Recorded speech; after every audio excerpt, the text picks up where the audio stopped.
move on to web frameworks. Call this the architecture of an interaction. So we'll start talking about actual dynamic code um, and how it flows.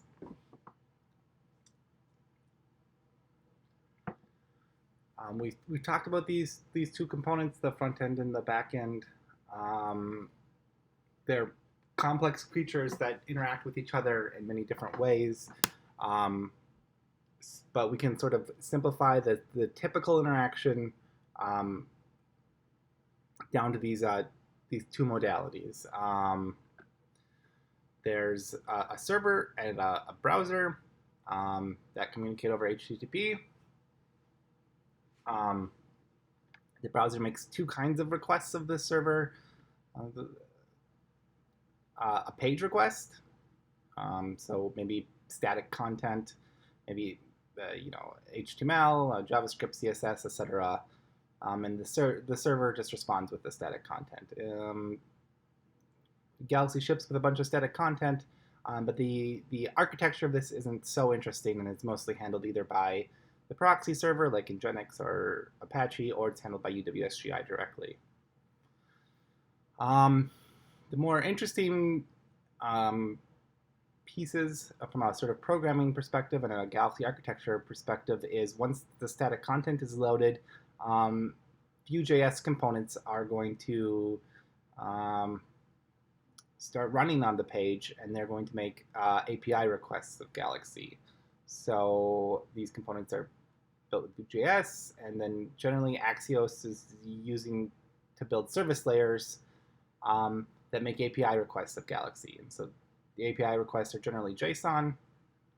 A bunch of stuff happens on the back end to build a JSON response in the Galaxy API controllers, and then the server responds with JSON. JSON objects are either stored in Vuex stores or consumed directly by the components. HTML is rendered from Vue.js component templates. And this is the sort of typical modality that sort of the modern Galaxy web request uses. Bits and pieces of older client technologies appear throughout the client, though. And so there's, Python Mako templates that generate HTML and get rendered directly. Low-level jQuery and Backbone legacy MVC are still very prevalent throughout the app. And so there's requests of different sorts that are handled in different ways. These things are constantly under a rewrite. So what we described in that last slide was the browser-server interaction. But you can still see in this diagram that, Galaxy, the middleware, most of the interesting components are not really responsible for the static content. But things get interesting when an API request is made. And so the WSGI server in that case does a bunch of things to get that response. So the WSGI server, typically UWSGI, builds up a WSGI environment and hands it off to middleware. And middleware, we'll talk a little bit more about it, but can sort of act on this environment, make the environment, enhance the environment, or handle exceptional cases and throw it back, whatever. That happens at the middleware layer here.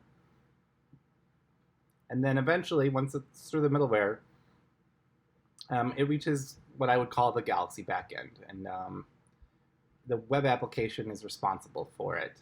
We'll talk more about this web application, but it sort of looks at the web request and builds and figures out what controller to hand it off to.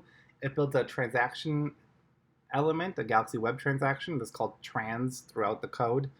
And so it takes the trans object corresponding to the request and the payload corresponding to the environment. So in this case is generally some sort of like dictionary of parameter values or posted payload, and it handles it off to the controller. The controller here is like proper application code at this point, right? This is adding new functionality to Galaxy will frequently mean writing new controller methods, modifying existing controller methods. And I just want to bring up managers at this point. So we try to keep the controllers nice and thin. And so the managers are responsible for the business logic. So the controller should, parse the request into intelligent objects, but then hand it off to manager to sort of do whatever the manager needs to do to sort of perform the business logic to produce a response. The manager sends Python objects back to the controller generally. Most of the controller methods are API controller methods that return dictionaries, and we've got framework code that sort of takes that dictionary and turns it into JSON, and eventually a stream of bytes, and then back to the browser.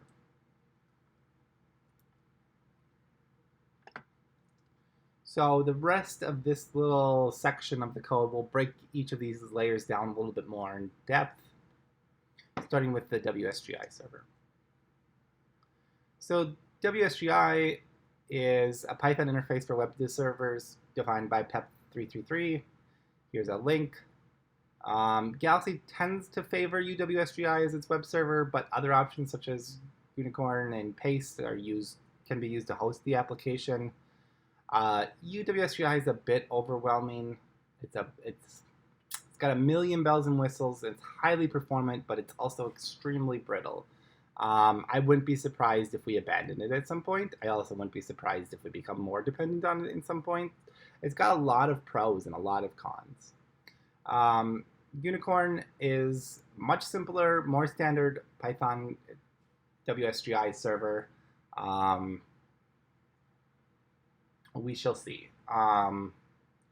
Paste is an example of a more legacy server. We used to use Paste for years. It was the basis for a very long time for what Galaxy did, and still using the testing framework, etc. It's still a possibility for use. And so that's this server. That's that layer.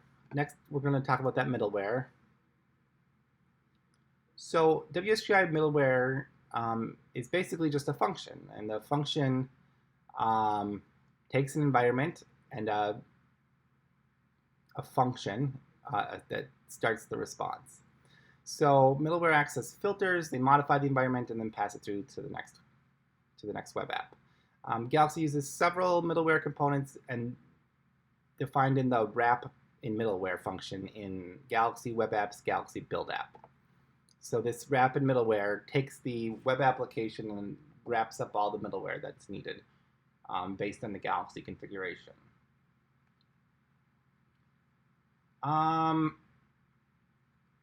HTTP exceptions, sort of make exceptions, sort of correspond to status codes. That hopefully makes some sense. If you're using a proxy that is sort of handling authentication, then Galaxy is using what we call remote user functionality. And so this remote user middleware is responsible for looking at the environment created by the proxy and sort of determining if it's set a remote user, so like an email address that this request corresponds to, and it modifies the environment appropriately. I do not know what recursive middleware does.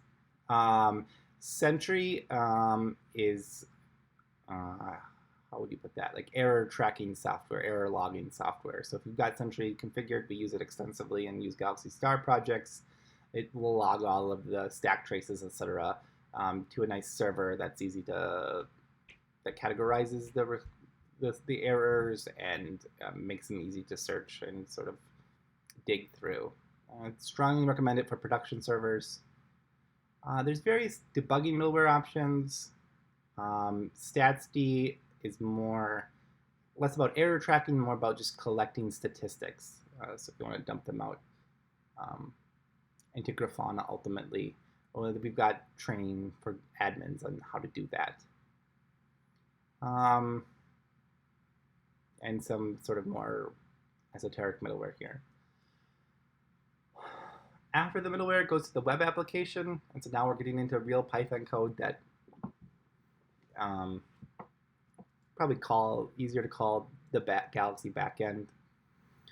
Talked a little bit about Galaxy packages. So the Galaxy Web Framework package has the web application and default web transaction concepts defined. So they're both classes, but they define how to handle a request, how to build a transaction, and how to sort of give the request that transaction. They're like, it can sort of be thought of as, yeah, I mean, it is a web framework. But we extend it with some Galaxy-specific functionality, sort of start tying it into the models inside of Galaxy Web App Space Web App. So there's a subclass of web application that knows a little bit more about Galaxy's internals, and then a Galaxy Web App web transaction that really knows about our users in terms of a model object corresponding to a Galaxy user. And then a Galaxy Web Application is just one implementation of this web application. There's reports and toolshed, etc. Less interesting for this talk, I think. But you can sort of see the layers. So these two packages, or these two namespaces, modules exist in the Galaxy Web Apps package, and this is in the Galaxy Web Framework package. What's on a Galaxy Web Application? Well, it's got a list of the controllers and the API controllers. So the controllers are the older style ones. We're mostly concerned about API controllers at this point, which is a dictionary. It's got a mapper that describes how to turn requests into like how to take a request and make it into something that we can route. We can find the controller and the action to call in that controller. It's got a handle request method. That's the sort of entry point that WSGI interface specifies, and then a transaction factory for building that trans object. So you see this word trans throughout the Galaxy code base, and it's a description of the current request, the current response. It's got the concept of which user is making the request. It even has which history is currently being acted on, if that's necessary. And both of these have links to an app object. And so the app object is the whole Galaxy application decoupled from the web application. So this has your toolbox, your workflow module, your object store, etc. So the app is really the big global object that has everything sort of hanging off of it. Let's dig into the roots a little bit. This build app file in Galaxy Web Apps Galaxy. Well, this is wrong. Actually, it's Galaxy Web Apps Galaxy. We clean that up a little bit. Is responsible. One of the things it does is it adds a bunch of roots, and it uses the popular roots library. Let's get a link to that there. But if you've used, a web framework like Ruby on Rails or Django, this kind of style of routing should be relatively familiar. So this first thing here is the URL. This is sort of taken as a wildcard token. Whatever is between data sets in display will be taken as the dataset ID.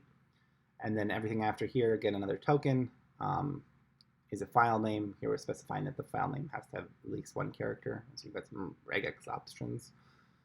And we're saying that all of the routes, all of the requests that are made on URLs that look like this will send to a controller called dataset, and we'll run the action display on it. And we're saying, we'll default dataset ID and file name to none, but these should be pulled out of the request. And this is what happens. And we can sort of see that happening in handle requests. This is a simplified version. You can check out the actual code for more information. But this is the UWSGI endpoint, right? And so it's going to look at path info, which is coming in from the WSGI web server. It takes that path info, it runs match on the mapper, and we get a map object. And then we're going to figure out what kind of controller we're looking for. Is it an API or an older style controller? We're going to build a transaction object. We're going to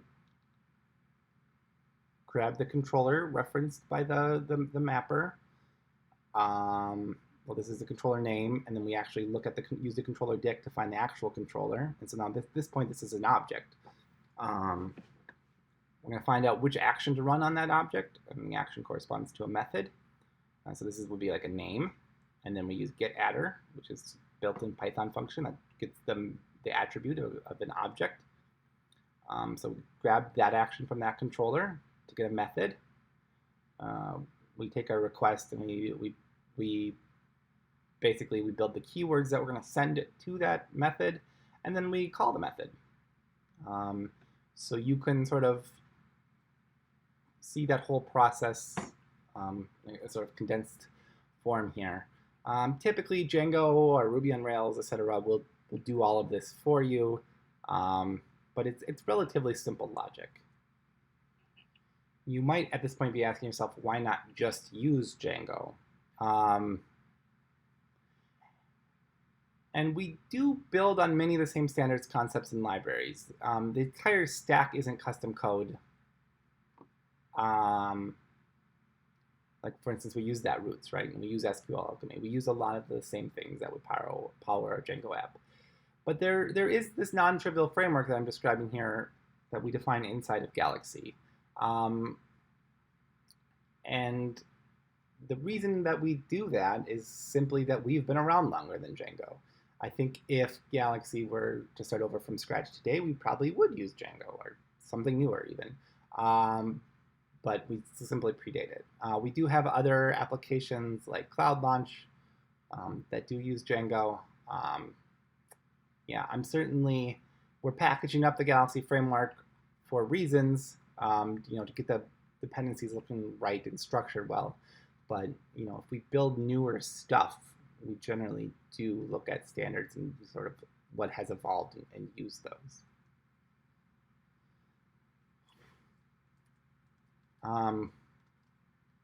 Let's go back to this. After the web application, we get to the controller.